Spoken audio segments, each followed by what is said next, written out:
Last fall, I had the honor to stand in this chamber and deliver remarks on the subject of a great and growing concern to me, the stewardship of our democracy at the hands of the most powerful figure in our government. I stand again today to sound the same alarm. Mr. President, words matter.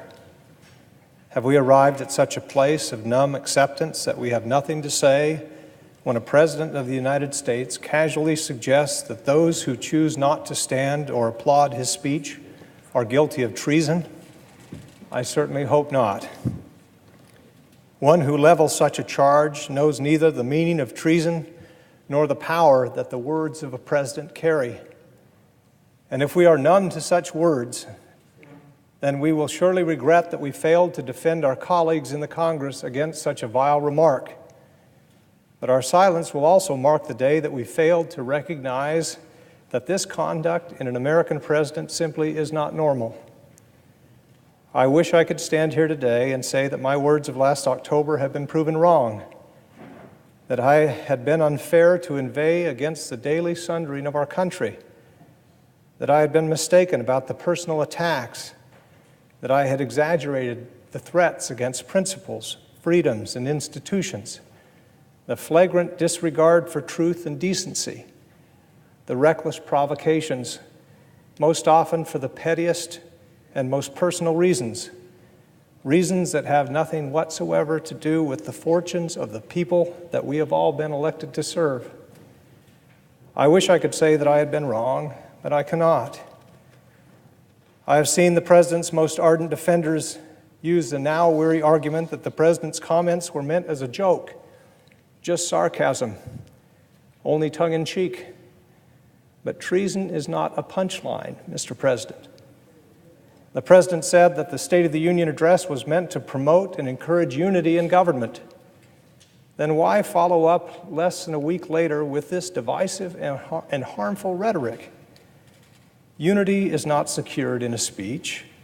It must be pursued constantly through appropriate behavior, mutual respect, and gained by effective leadership. Mr. President, respect is earned, not commanded.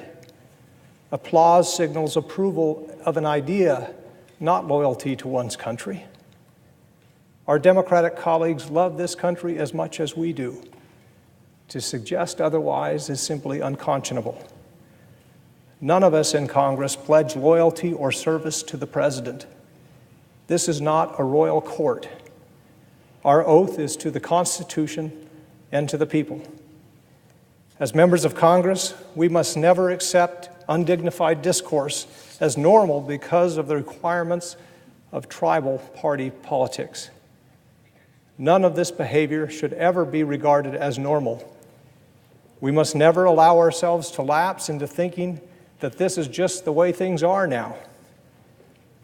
Now, we will get through this period, and when we do, we will look back at the destruction of our discourse and the attacks on our democratic values as nothing but a tragedy.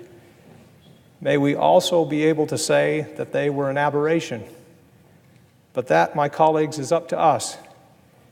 We must recognize that this is aberrant, destructive behavior, whatever rationale its defenders may offer.